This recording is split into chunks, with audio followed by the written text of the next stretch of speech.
What's up, everybody? Welcome to Podcast Now. I'm Alex, and in this video, it is my honor and privilege to review The Batman for you and to tell you that I thought it was a goddamn masterpiece. I believe that. So I love the movie. That's, I don't really give scores. In fact, I don't give scores at all. Don't expect that at the end of the review, but you should be able to tell from my tone of voice. I'm trying to keep it a little low because it's like 10:30 at night. People are asleep around me, so I just want to, maybe I'll whisper. But no, I absolutely loved this film from start to finish. Now, I want to say one thing pretty clear, just in case there's any kind of confusion. So I saw the fan event thing. I wasn't part of like the media. I didn't get to see this early. So I just want to kind of make that known in case people are like, oh, you're bought off or this or that. No, I mean, I paid my own money. I paid a lot of money, and me and my wife and daughter went to see this movie. It is a long movie, but it holds your attention. I would say, so here's the thing. When I saw the long length of time this movie was, I did think, okay, well, for any long movie, you do have to hold me. You do. And for a movie that's most detective story, and then there's action and character building stuff, like, how is it going to do it? Well, it does it. I'm not going to really spoil. I actually don't really feel like there's a need to spoil almost anything, if anything at all, in this movie. So, by the way, don't be afraid of that. I don't really intend to do it. The movie held my attention the entire way. It was really about as good ups and downs as I guess ebbs and flows. Downs makes it sound like it was a negative, right? There was detective elements that I thought were phenomenal. There were kind of world building or character building moments that I thought were phenomenal. The action, I mean, I'm a sucker for good action, and I think they did really well. It was about what you would imagine, again, kind of in the way of like a Nolan Dark Knight, very gritty, very like you can feel kind of the hits that he's doing on these guys. You know what I mean? I'm not saying like we've seen it before, so that takes it away or takes away from it. No, actually, I think this movie stands very, very much on its own as just a phenomenal Batman movie. The Riddler. Oh my God. How do you do it better than Paul Dano, right? Or I think it's Dano, right? Is that how you say his last name? Phenomenal. I loved him from start to finish. Again, I won't go into spoilers of how it ends and stuff, but what a guy, what a character. Robert Pattinson, I mean, they freaking nailed it. I will be flat out honest. I saw him as Twilight. I saw him as Edward Cullen. So when he got cast, I was pretty skeptical. I had seen the people saying, please don't judge him just off of Twilight. He's done stuff besides Twilight. And for the love of God, yes, that's true. You know, I mean, he's a phenomenal actor, and I will say this, I don't think this is spoilers. He's not Bruce Wayne that often. I would say 85%, maybe more, Batman, which, by the way, I respect and I actually very much appreciate that we saw Batman just on the screen. So I think they said that in an interview that like this is his story.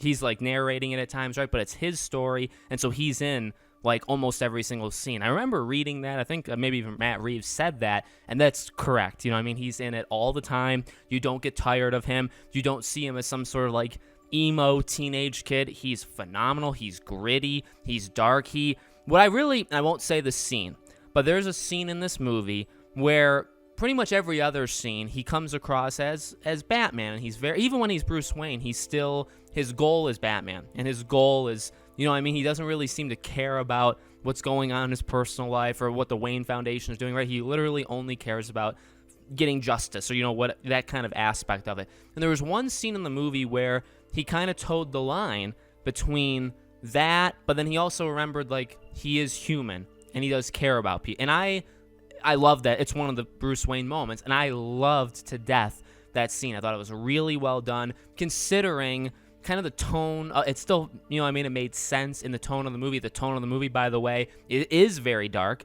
It is very gritty, and I loved every single second of it. There are very few jokes, although there are a couple. There's a couple. Well, I wouldn't call them like, they're not like punchlines or one-liners. They're just kind of like funny riffs on something that another person says, and then it's like, you know what I mean, they kind of walk themselves into like a nice little joke. That was fine. And honestly, I think a movie like this is kind of, and I'm not saying I don't like Marvel movies, because I love a lot of Marvel movies, and obviously they've perfected it, but the idea that every movie, and I think this is kind of what's come up because of Marvel, I don't necessarily think they're the only ones, but the idea that you need a joke to break every moment of tension, or you can't let a scene play out and feel emotional or feel the weight, right? That's a big thing with Hollywood recently, where they don't let, again, not just Marvel, pretty much anything, they don't let those scenes play out and you just feel it. You don't get cut off in the scene because of like a funny little and some of the jokes are very funny, right? I'm saying like Marvel movies or whatever, like they are funny, but like they ruin what you're supposed to feel in that moment. The Batman could care less about that stuff, you know what I mean? You're in it, you're in this world, it's dark, it goes, straight forward. And again, I think the pacing of it was phenomenal. Again, as I said in the beginning with the riddles, I don't think that's a spoiler. We see that in the trailers, multiple trailers, right? Every kind of section with figuring out a puzzle or figuring out a riddle or figuring out what does the Riddler want, this or that, right? I thought each and every single one of those held my attention. Again, maybe it built a character, or maybe there was tension there, or maybe you felt something as an audience member for Batman or for Bruce Wayne, right? Like you felt something, and I love that. And then on the other side of things, right, besides that, then obviously there were conversation scenes. By the way, before I forget this, I know I'm just kind of jumping all around. Jeffrey Wright was phenomenal. I loved him so much as Commissioner Gordon. I think he did a phenomenal job. I loved to death. Probably, I love the relationship, the dynamic, the character of Gordon in The Dark Knight. I don't know if I'm willing to even start to compare them, because that was 3, this is 1. I literally saw this one 30 minutes ago, so you know what I mean? Like, that's all I'm thinking about. But what I will say is I believe, in my own mind, in my own opinion, the relationship between these two, Batman and Gordon, I guess, was the best I've ever seen. Truly, I in terms of my own personal, I love it. I love how they talk to each other. Gordon calls him like Chief, and he trusts him so much, and they do have this really nice kind of bond with each other. I absolutely adored it, and I absolutely adored the character of Gordon, and again the portrayal by Jeffrey Wright. So it was awesome. Going back to what I said before, then no, again, every single scene has something. If they're solving a riddle, there's that. If it's tension building, it's that. If it's a big action scene, it's that. If it's just a conversation between two characters, I mean, it's so good. I thought this movie was going to be good. I wanted it to be good. You see the review scores, and you're like, all right.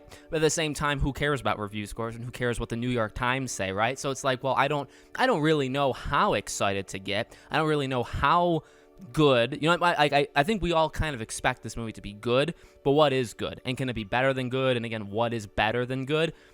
I mean, it just, everything worked. Everything worked from beginning to end. I was in. I believed everything. I enjoyed every single scene. I will say, towards the very end, I wouldn't say the third act per se, because third act would mean what the last third of the movie. I don't necessarily think that, but I do think somewhere in the last 30 minutes or so, things do start to kind of, I don't want to say fall apart, but I guess in comparison to the rest of the movie, if we're going to criticize, and by the way, I'm not above criticism, I would say if there is a weakness with this film, it is that last 30 minutes. I saw a couple of reviews that say it felt very disjointed from the rest of the movie. I kind of agree. I felt like they had just, again, everything firing on every cylinder, and there's a very clear scene, I won't say it, but there's a very clear scene that kind of ends, and you can tell that arc of the movie is done, and then the arc after that is it's disjointed. It's not bad. I mean, there's an amazing action scene. There's amazing emotion to it. It gets really, really big. I loved it. I loved it. It just kind of felt not joined with the other, and I don't want to say 2/3. It felt like the last 30 minutes wasn't joined together with the other 2 hours. You know what I mean? So most of it worked and was together, and then 30 minutes wasn't. But I think it still worked. There was a cool little thing at the end. I won't say it because of I think I think I can keep this spoiler free. There's a big thing at the end. Just watch the movie. It's not like after credits. It's in the movie. That's cool. And yeah, I mean, I could just sit here and gush all day. It maybe is a little hard to get into super, super specifics because of spoilers. Oh, I don't want to forget, because I think a lot of the reviews kind of forgot, Selena Kyle, Catwoman. Zoe Kravitz did so good. I wasn't super high on her. I'm not really I don't want to say I'm not a Catwoman kind of guy, or I don't care, but it's I just don't, compared to a Batman, it's just not even in the same realm. So I was interested to see what she could do. Well, again, loved her. She was a great character on her own. She had her own kind of personal arc that I really, really enjoyed. And then her relationship, specifically, let's say with Batman, was A tier or S tier, grade A, whatever phrase you want to say. So like I said, the dynamic between every character. Penguin, when he was interacting, like Gordon, Alfred, when he was interacting with Bruce, right? Like every interaction, these characters had such good dynamic with each other. I think the writing held up consistently throughout the entire thing. I think the characters were just, well written. I think the acting was honestly just phenomenal. So I'll end it there. Again, absolutely loved it from start to finish. Masterpiece, whatever you want to call it. I really, really liked it. I don't really see movies twice in theaters, but my dear God, I kind of want to go back. So we'll see. I'll flip through my calendar and see what I got planned. But let me know what you guys think in the comments below. Make sure, as always, you guys are subscribed, bell icon turned on so you know all these videos go up. There will be plenty more Batman videos over the coming days. We will talk about the ending and spoilers, but I'll try to hide what it is in the title and thumbnail. I'll try to hide them so people don't get spoiled, obviously. Okay, so you should be safe on the channel. Thank you for watching, and I hope to see you all on the next video.